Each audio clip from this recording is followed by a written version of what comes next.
less is more. Go slow to go fast. Sometimes we put way too many things in our backpack and it becomes just like what you're talking about, overstuffed curriculum. We need to like pump the brakes. We need to slow down. We need to say in 25, 26, will it be storyboarding?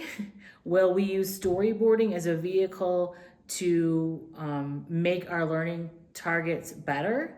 We can use this experience to inform our other decisions and recognize that just because we're going slow doesn't mean we're not being successful.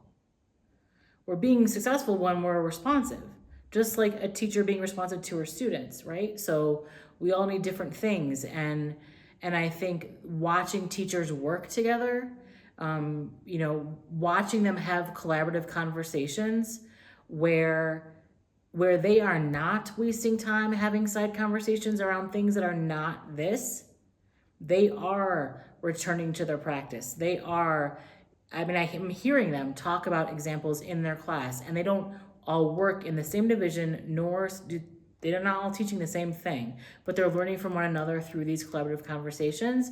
And then that is informing their work with authentic assessments and storyboards.